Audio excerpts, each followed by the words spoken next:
Hey everybody, this is Marcus Stewart, and welcome to Call It in the Ring, the wrestling recap and discussion show of all things WWE, the only wrestling podcast in the world, the only wrestling podcast in the galaxy, the universe, which is where the Universal title lives, or is currently living right now since it's not around anyone's waist.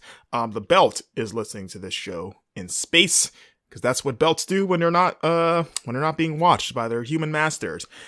Anyways, we are talking about Evolution, WWE Evolution 2018, the first ever all-women's pay-per-view in company history. This is a really, really big show. It was announced months ago, and this is a kind of a cool deal. I mean, it's kind of the exclamation point on the women's revolution that kind of I guess in general, like they've been saying, every woman that's ever wrestled in WWE or just in general has helped play a part in getting to this point, but especially in the last few years with NXT and then the women's revolution in 2015 with Charlotte, Becky, and Sasha coming up to the main roster. It's cool to finally see or I guess not finally, because we've been there in terms of the women being treated equally and getting their fair share, but to see it culminate into their own dedicated event is pretty cool. So how does the show stack up? Let's find out. So we open up, and this immediately feels like a Triple H production. It's got a very big NXT feel from the. We got a different stage setup. There's no ramp; it's just the floor. We've got the lighting is blacked out, so you can only see the first few rows. Some might say that to hide any empty seats. They kept saying the show was sold out. So I don't know how true that is that they were hiding in the empty seats. But even because even so, like I said, NXT the same thing with the lights. I don't know if that's anything to really worry about. But it had that very intimate, old school feel, and which Triple H is very much about, which I like a lot. The show may as well have been called Evolution, and then underneath it, a Triple H joint, and then I guess underneath that, featuring Stephanie McMahon. But we get an opening concert by Nita Strauss and Lizzie Hale. They play a little ditty. I think the lyrics had Evolution in it. I don't know what the song was exactly, but Nita Strauss is a good guitar player. And and Lillian Garcia is back. She's ring announcing some of the matches tonight. It felt like they kept rotating ring announcers throughout the night because JoJo popped in. I think there's a third at one point. But we kick off the show with a big match. We've got Lita and Trish Stratus coming back for their first match in, well, I guess since January, because they're both in the Women's Royal Rumble. But I guess their first traditional match in quite some time, taking on Mickie James and Alexa. Oh no, not Alexa Bliss, Alicia Fox. Which threw me for a loop, because up to the point I thought this match was originally advertised as Alexa Bliss and Mickie James, but apparently Alexa was injured at some point this week, because even on Monday, the Monday before the show, she was still advertised for the match. So this was a relatively last minute switch, which must have killed Alexa. I don't know why I'm calling her Alexis. Just to not get the wrestle on this show, and then against two of the biggest stars in the history of the division, like very much the Rock and Stone Cold of the division, in my opinion. I can't imagine how much that must have eaten her up. But she does get to cut a quick promo, making fun of the good girls as they come out, and then introducing Mickie and Foxy. They're all wearing costumes that were themed after Alice in Wonderland, though Alicia Fox, I hesitate to call it a costume because she just kind of wears crap like that every week. And Lita's also in long tights, which is different for her. She's not rocking her normal kind of like skateboard baggy jeans. She's actually kind of matching Trish's look. So I guess they kind of have like a unified tag team look, which is cool. This match was fun. It was cool to see Trish and Lita again. Lita's my all-time favorite women's wrestler, and I always loved Trish during her day. The fans were super hot, and actually the fans were super hot throughout the night. It kind of like what I said before, it just had a very NXT vibe, which made for a even more energetic show because they were super jazzed for this, and they were incredibly behind the legends here. They popped big time for Trish versus Mickey because the fans remember. And Trish and Lita, they were a little bit of a step behind their prime, which makes sense because they do not wrestle regularly anymore. But they got better as the match went on, and I think they put on a good performance, given the circumstances. They hit Poetry in Motion, which is a nice callback to the Hardy Boys for Lita, which you really don't see from her. But the villains fight back. They try to run at one point. They get caught. And then at one point, Michael Cole said that Trish has made a career out of using chops, which is someone that has watched Trish's entire career from beginning to end. That's a news to me, but okay. Towards the end, there was a really bad botch where Trish hit Stratisfaction on Mickey, and Alicia was supposed to come in to break it up at 2, but she missed her cue or something, and the ref has to literally stop on the 2 count, like clearly stop, and then Fox comes in and breaks it up, which the crowd booed. And it made worse because the camera angle totally caught it, and you could hear Mickey screaming for Foxy to get in, like, "Hey, Foxy, like, where are you?" And you could and then they showed a replay of it after the match with an even more revealing angle showing that the ref stopped this count, which was surprising. But after that screw up, Lita hit the Twist of Fate and then does a double moonsault, and by that I mean she does like a moonsault on 2 people, on both of them, not 2 moonsaults. And the chick kick to Mickey to get the win. So, yeah, botch aside, this was a fun match and a good choice to open the show. Get the fans jazzed up to see their 2 of their favorites stand tall. So, I had fun with this. Backstage, we get an interview with the Bella Twins. And Nikki dedicates the match, her women's title match, to Ronda Rousey's mom.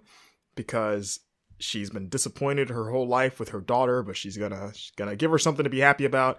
And then they induct her as an honorary member of the Bella Army, and just goes on talking trash, saying that she's gonna win tonight. Just a nice little heel promo from those ladies. Asuka, Kelly, Lillian Garcia, and Sasha Banks talk about what evolution means to them. They did a few of these throughout the night, just talking about what it feels to get here and being super emotional and just saying like, this is awesome, we're so happy, all that good stuff. Nothing wrong with that at all. Next up, we get our 20 women battle royal featuring superstars past and present, with the winner receiving a future shot at a women's championship, depending on whatever brand they are. And I don't have the list of whoever was in this, but we got like pretty much all the women on the main roster that weren't in a match tonight, as well as legends such as Alundra Blaze was in this, which I was not aware of, and that was pretty cool to see. She came out, had her old cape and everything. Beth Phoenix was kind of marking out for that. Michelle McCool, much like she did at the Royal Rumble, the Women's Royal Rumble earlier this year, she looks like she could come back today and hold her own just fine. Like, she's still in tremendous shapes and really looks like she never left. Who else was in this? Kelly, Tori Wilson, Molly Holly, Ivory.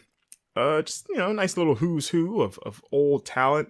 The Iconics come out, and of course they do their shtick where they're ripping on everybody, and they rip on the legends, saying they're gonna send them back where they came from. And of course, when the bell rings, they get surrounded by the legends and immediately get eliminated. And then the new girls surround the old girls, and then we get the big brawl to kick off this match. And, it's a battle royal. People are punching and kicking with the occasional little spot here. A lot of the legends got thrown out first, probably because they can't work a longer match anymore. Mandy Rose and Sonya Deville were eliminating. They eliminated 3 ladies. I believe it was Molly, Kelly, and Tori. So they got some spotlight on them. That's a big deal for them. And then, like an idiot, Mandy eliminates Sonya when Sonya has her back to her, because successfully eliminating multiple people together, I guess that means I should turn to my partner before we win the match. So, that was stupid. Let's see. Alundra Blaze gets thrown out by Nia, which I was like, boo. I wanted to see Alundra in there longer.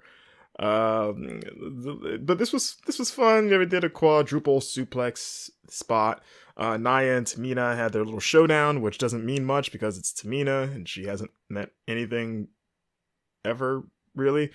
But yeah, Michelle looks good in this. Ivory makes it to the final 5, surprisingly. At one point, Carmella did her dance break in the middle of the match, which R-Truth, who was in the crowd in the front row, was very happy to see.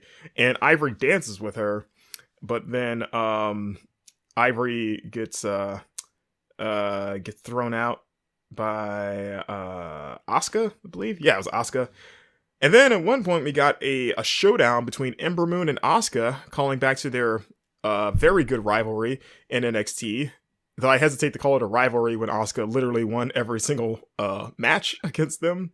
I mean, even Seto Kaiba beat Yugi one time, albeit very tainted win.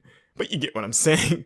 But Ember finally got one over on Asuka by eliminating her in a showdown that didn't last as long as I would have liked. And I wish they were the last 2. But the last 3 came down to Ember, Nia, and Tamina, with the crowd firmly behind Ember with some big Ember chants, which was really cool to see. And I was really hoping that Ember would pull this off. She dumps Tamina, who was in there way longer than maybe she should have been. And then we get the showdown between the 2 friends. And Ember holds her own for a bit, but then Zelina Vega slides in. Apparently she had not been eliminated. I guess she did the classic, like, I went through the bottom rope and I'm going to chill out on the floor thing, which, given how just microscopic of a person she is, that's pretty easy for her to pull off. She's really tidy. She has some Joker inspired tights tonight, by the way. I don't know if anyone noticed that. But Zelina comes in, tries to eliminate Nia. That fails miserably, and she gets thrown, like literally picked up and gorilla pressed out of the ring on top of Tamina in a really hard looking fall for both ladies. Let's see, Nia and Ember go back and forth for a bit, but eventually Nia is able to end Ember and toss her out. For me, not a kind of an underwhelming pick to win. Yeah, I was like, okay, sure. I would have loved to see Ember win this. Ember Moon versus Ronda Rousey. That would be a hell of a match. But we'll get Nia again. Nia gives a little post-match interview. It's kind of emotional, of course, saying that whoever gets the title tonight in the Raw's Women's Championship match isn't going to have it for long. Our third match is the finals of the 2018 Mae Young Classic, which I sadly did not get to watch. I only saw the first episode and like half the second one. I was trying to see if I could binge watch it this week, but I just could not find the time. So unfortunately, I didn't have any I guess like story context coming to this match. This is between Toni Storm and Io Shirai. Toni Storm I am familiar with, both from last year's Mae Young Classic, who was one of my favorites. I remember she was kind of a dark horse to win the thing. I thought and I still think I think she has a cool look. She's got some charisma, like some like palatable charisma, and she's awesome in the ring. I've actually I became a big fan of hers by the end of the first Mae Young Classic, where she made it to the final 4, like in the semifinals. And I've also been watching her in the WWE UK or the NXT UK stuff. So yeah, I was like, okay, it's cool that she made it to the finals this year against Io Shirai, who this is my first time watching or even hearing about Io. But apparently she was a huge star in Japan, and it's kind of like the Kairi Sane of this year, just the big Japanese star that just kind of tore her way up to the finals. So she's known as the Genius of the Sky. I think that was her nickname. But yeah, this was a really good match. Maybe the best. That'll be hard to say. I'd say maybe the best pure wrestling match in the show. I'd say probably, yeah. I don't think that's hard to say. Just some great back and forth stuff from both women. At one point, Toni hit like a German suplex to Io on the apron, which looked painful as hell. Io got to show her IQ of the sky by hitting a big moonsault to the floor. Crowd was into it, despite probably maybe half of them maybe not knowing either one of them. And then at the end, Tony counters an Asai moonsault for Storm Zero, the second Storm Zero, which is her finisher because Io kicked out of one of them earlier in the match, and she picks up the win, which is good for her. Like I said, Tony Storm. Michael Cole was kind of singing her praises, and I agree with him. Ever since I saw her last year, I was like, if they don't sign her, then they're insane. Though apparently she is signed, which is great, and apparently Io is too, which is cool. We get the big Mae Young Classic presentation with Triple H and Stephanie and Sarah Amato. They give her the flowers, the cool trophy thing, and yeah, good match. I want to go back and watch the rest of the Mae Young Classic. Just to see the other matches. I've heard tell that Tony Storm took on Mako. I can't remember her last name, but the other Japanese wrestler who's like the veteran. I did get to see her because she was in the first episode of the Mae Young Classic, and I liked her. And apparently that matchup between the two was something worth going back to see. So I'm excited to see that. But congrats to Tony.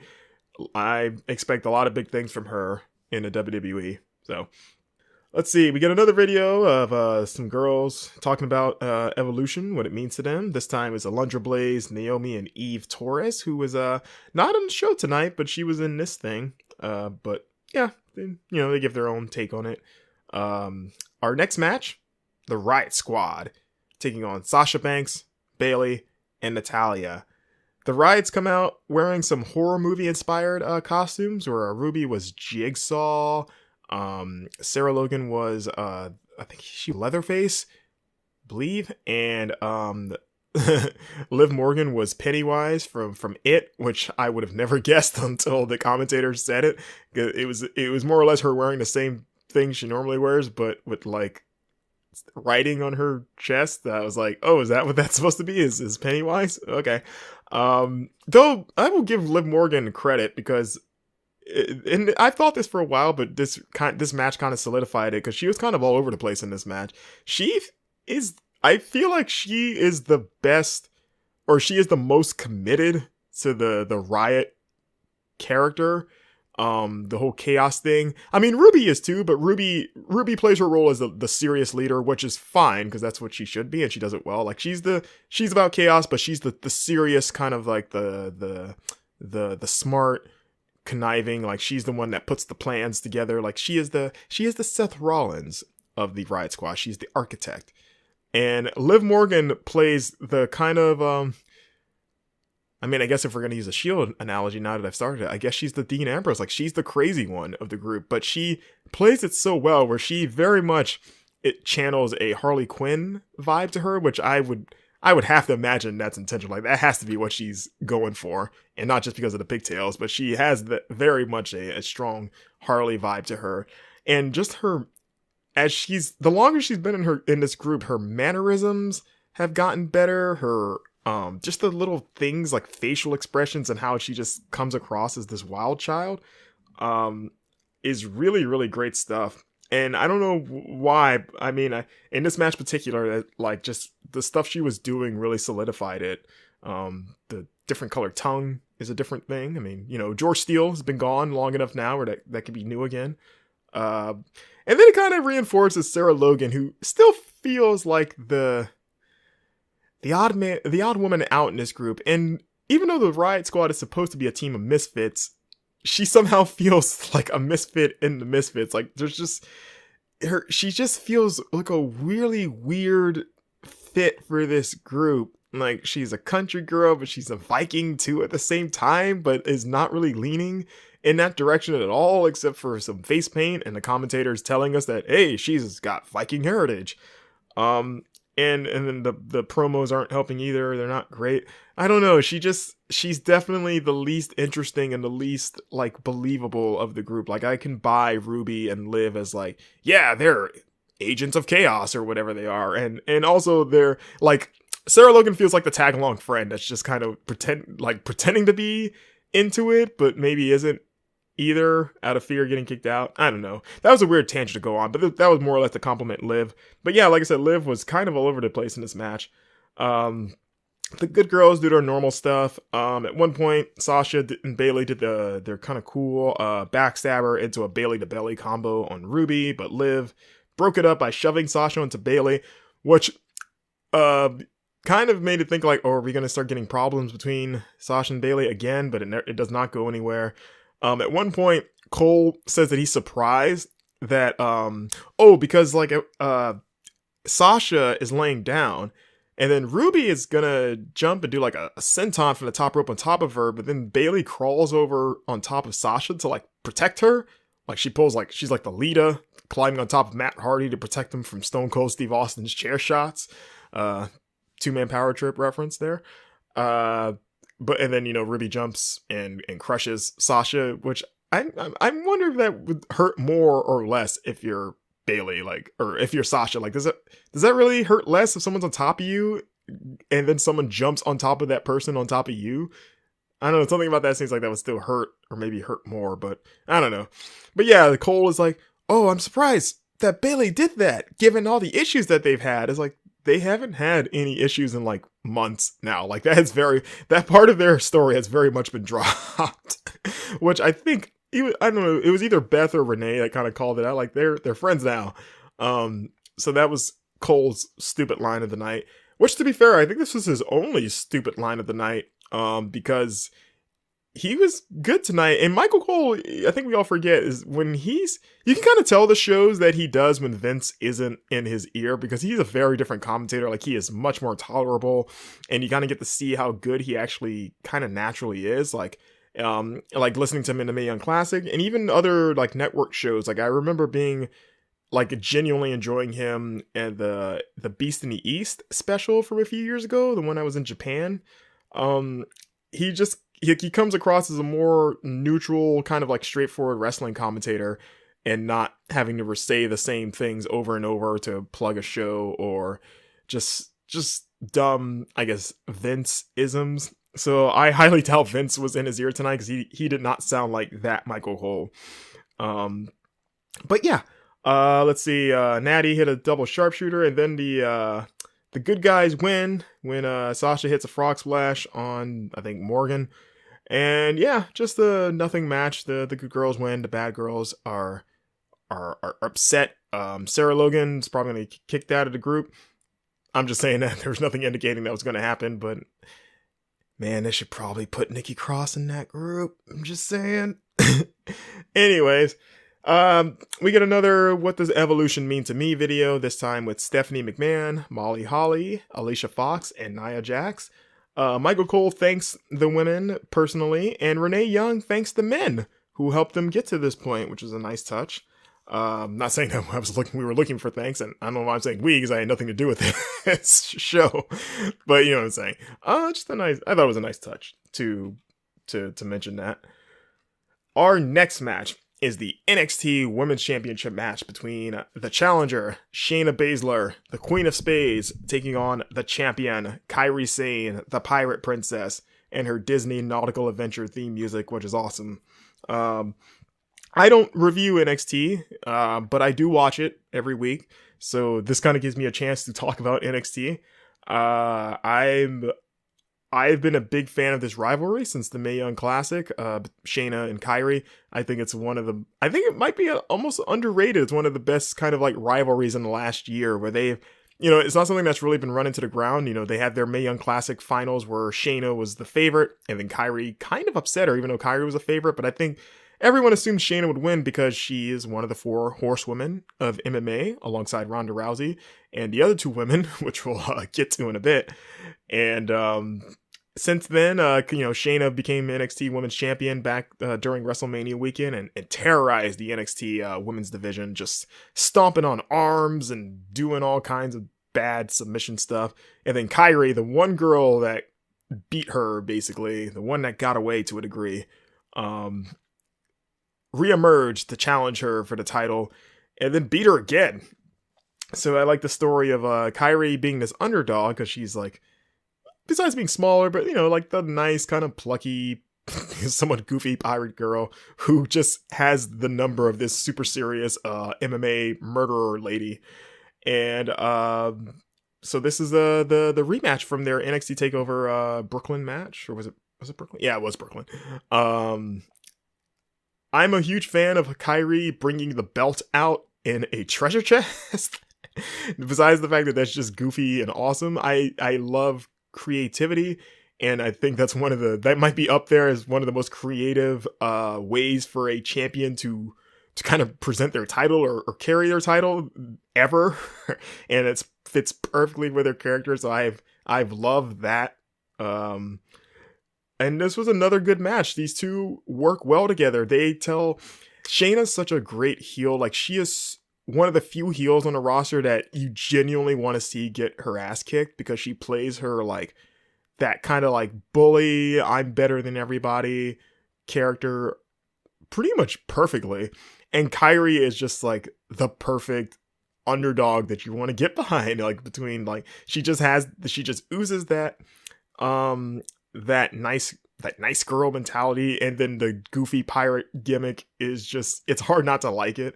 So this is just like the perfect like heel versus face matchup. And this is a nice back and forth match. Shayna targeting the arm, including doing her gross arm stuff, like stomping on her elbow, and at one point she did this arm bar where she looked like she ripped Kairi's arm out of its socket. And then Kairi having to fight from underneath. At one point Kairi hit this freaking huge crossbody from the top rope to the floor on top of Shayna, which looked awesome and painful. And then as they're outside, Shayna throws Kairi into the barricade in front of the other two horsewomen, Jessamine Duke and what was the other one?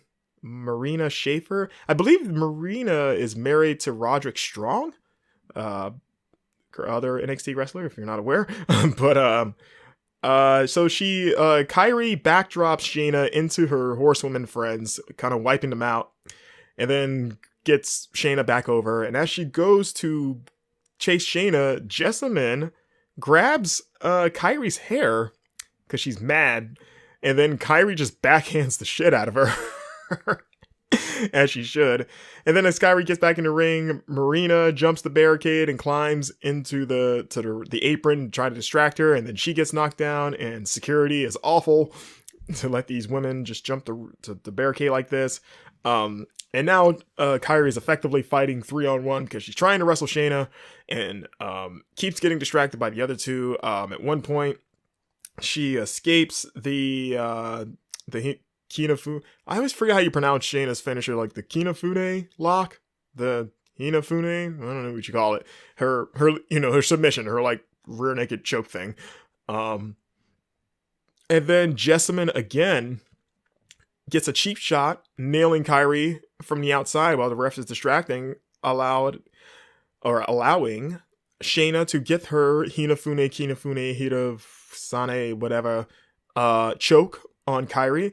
And Kairi hangs on for a long time, but eventually she chokes she can't swashbuckle anymore. She chokes the treasure out of Kairi's body. The ship is sinking right before our eyes. And we have a new NXT champion, the first ever 2-time NXT Women's Champion in Shayna Baszler. This was a really good match. I'm trying to decide if this was better or worse than the Mae Young Classic. They're both really good. And there's another match later on that might also rival it. I like this idea of I don't know if the other two horsewomen have been signed or if this was a one-night thing, but if Shayna can have like a stable of MMA monsters to back her up, as well as tease now that if all 4 of the original horsewomen of MMA are in WWE, eventually we'll get the showdown with the 4 horsewomen of WWE, which Cole kind of throws out there that could happen even. But this was a fun match. Look forward to seeing Kairi chase after Shayna one more time. I don't quite remember when the next takeover is, but I would imagine that's where the rematch is going to go down. And I want to see where this goes with the MMA chicks, if they're gonna stick around or not. So another good match between these two. They have a really good chemistry. Ember Moon, Ada Johnson, who is The Rock's mother, and Vicky Guerrero, and Maurice talk about Evolution next, and they all say it is the best thing since sliced bread. We get our first main roster championship match, the SmackDown Women's Championship. Charlotte Flair taking on Becky Lynch in the first ever last women standing match. This was easily the best built match of the show, and in my opinion, should have been the main event, but you know, I get why it's not. We know the story of this match. Becky turned heel at SummerSlam, took the title from Charlotte, doesn't want to be friends with her, hates everybody. She's done giving, she's taken now. Charlotte's been booed this entire time. Becky has been cheered this entire time. If you were watching just in a vacuum, you think the roles were reversed here. Even when Becky insults a beloved legend like Edge and tells him not to break his neck climbing out of the ring, she still gets cheered for it. So, I mean, like I said, short of Becky burning down a kitten orphanage, I don't think she's going to get booed ever. And it did not happen here. The crowd was very anti-Charlotte, and they loved Becky. There were a ton of Becky Lynch support signs in the crowd. They sang her theme song, which is a very easy theme song. It's to sing. It's up there with Nakamura's old song. It's just fun to sing along with when she comes out. And this match was a lot of fun. It was long and it was brutal. A lot of great weapon stuff. Like they threw in a ton of chairs into the ring for some ECW chants. They beat each other with kendo sticks. Charlotte got beaten down with a chair and got a "You deserve it" chant, which is poor Charlotte. She doesn't deserve any of this, but man, the crowd, they do not want to see Charlotte as champion again, which I can get that. Cole even has to acknowledge that Becky has a cult following, because that's just how behind Becky the crowd was. Like, you just could not ignore it. And it's funny to call it a cult following when it's like the entire arena and like every arena that they've gone to. So it's like at some point it's just a following. But God, there was so much stuff in this match. It's even hard to remember, to keep track. At one point, Charlotte set up a table with Becky on it and hit a moonsault, but it kind of missed, and it just kind of knocked Becky off the table, and the table didn't break. And then so Flair just did it again, though this time she hit a swanton basically and put Becky through the table for something new. Eventually a ladder gets introduced, so we literally have the tables, ladders, and chairs match essentially in this last woman standing match. And then later on, Becky hit a leg drop from the top of the ladder to Charlotte through the announcer table, because that'll get her booed. And Becky tries the classic, like, I'm gonna bury my opponent under a bunch of furniture and hope that keeps them down for the 10 count. And there's a stupid part during this where Charlotte is burying, or Becky is burying Charlotte, using the announcer chairs and regular chairs and just everything. And the ref isn't counting for this, even though Charlotte's down and she's just getting buried. He doesn't start counting until Becky's done with her little pile of victory, which was kind of dumb. And I think even Cole asked, like, why is the ref not counting during all this right now? She was down for a good 5 or 6 seconds while Becky did all this. But wrestling, what are you gonna do?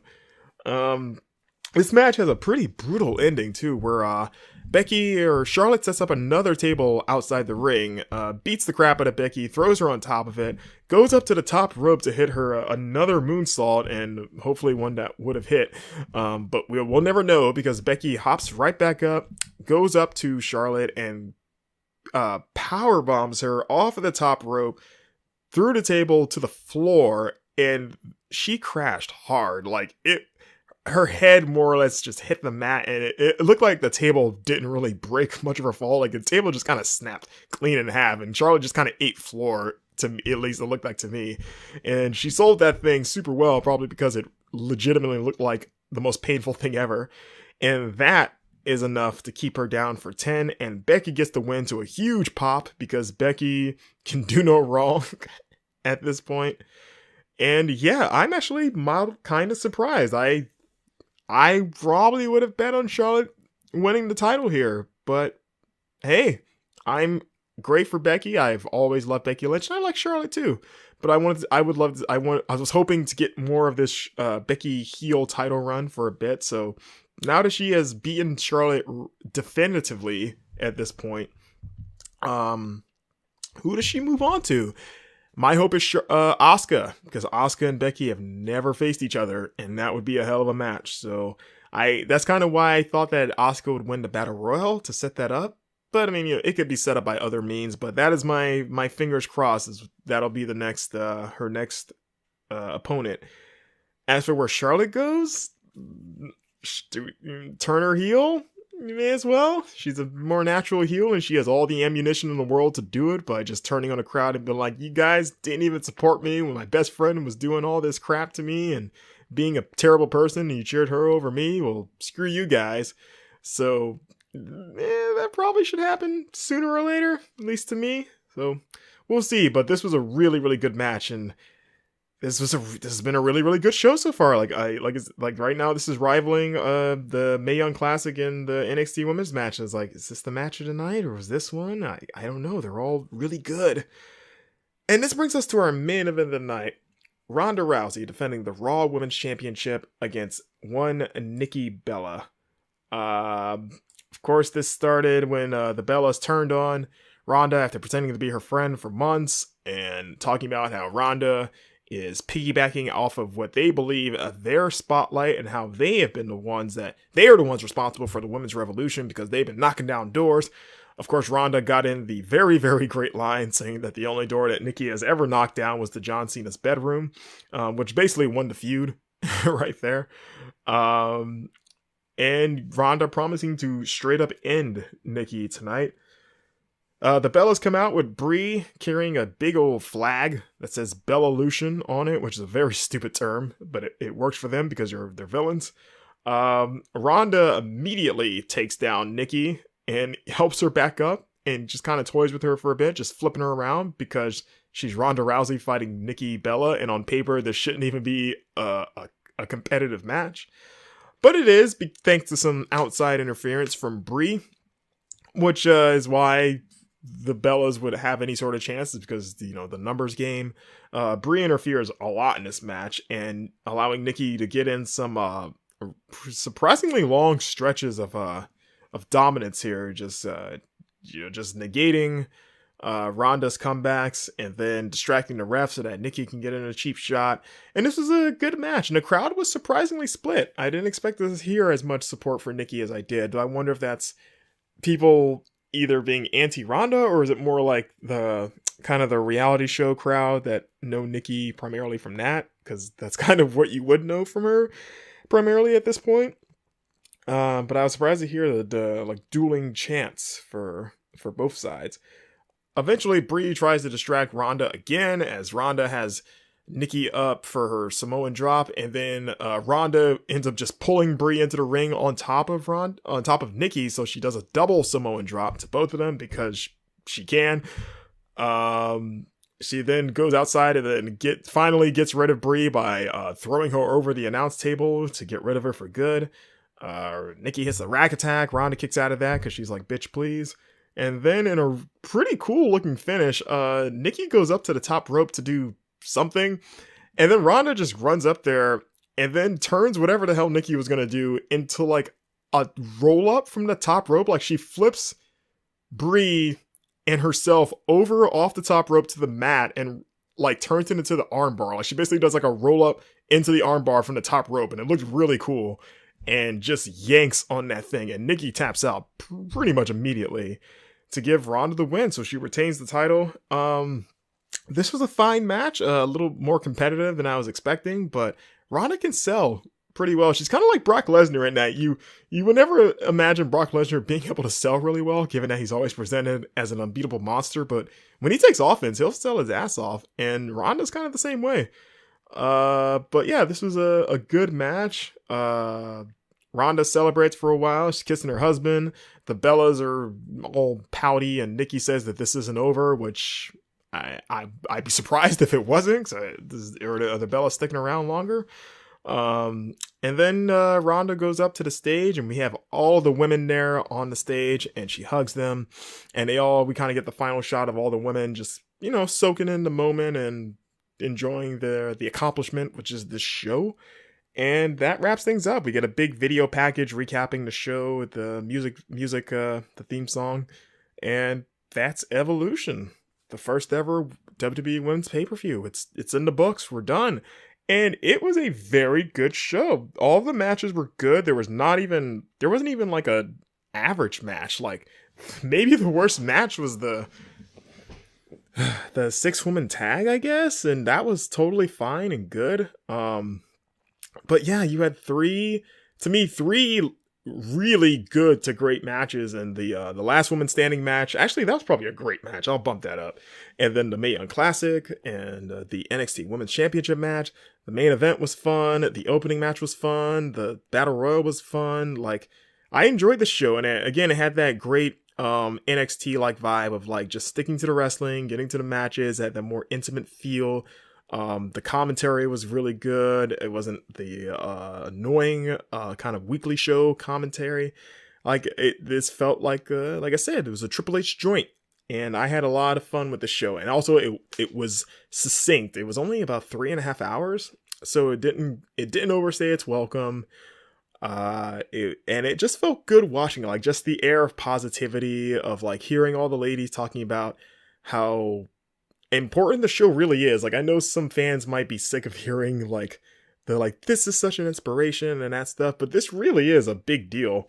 I mean, obviously there have been other, this isn't the first all-women show. I mean, TNA did it long before WWE. We've had promotions like Shimmer, which is an entirely women's promotion. But the fact that the biggest company in the game is doing it says a lot about where women's wrestling is at right now.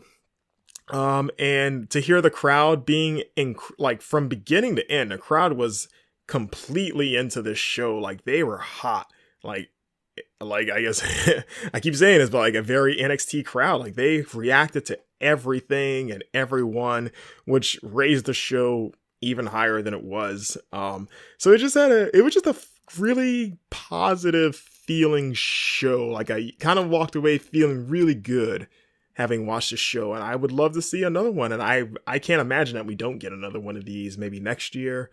But yeah, this was a hell of a start. So I'd say WWE Evolution, big success, 2 thumbs up. Looking forward to see the next one, and looking forward to seeing women's wrestling continue to evolve. See, I ended this show even better than they did. Okay, I don't have a cool music video pack. I don't have Nita Strauss in my office to play out the outro theme song, but I do what I can. Anyways, guys, that wraps up the show. I will be back for Monday Night Raw. I'm very excited to see this week's Raw. If you want to follow me on Twitter, you can do so at MarcusStewart7. That is the number 7. You can also find me on, depending on where you're listening to the show, you can find it on other places like YouTube, iTunes, and Podbean at just search for Marcus Writes About Games. You can find this show as well as my other podcast, Carving Gaming Rushmores. You can find my video game content. I write for video game news stories and reviews on gaminghistoria.com. I also post a personal writing blog called Marcus Writes About Games, where you can find my written work. For those that enjoy role-playing podcasts, particularly Dungeons and Dragons, I appear as a cast member on 2 different podcast campaigns. One is called We Wanted Adventurers, and the other is called Dragon Guard. And you can find both of those on either extralife.com, SoundCloud, or Libsyn. They're both very hilarious and just goofy and entertaining shows. Jack Gardner is the dungeon master for both, and he is an awesome DM. And if you're into role playing, or even if you're not into it, if you just like some just great improv almost, it's some really fun stuff. So I highly recommend checking that out. So until next time, guys, I'll talk to you soon. Adios.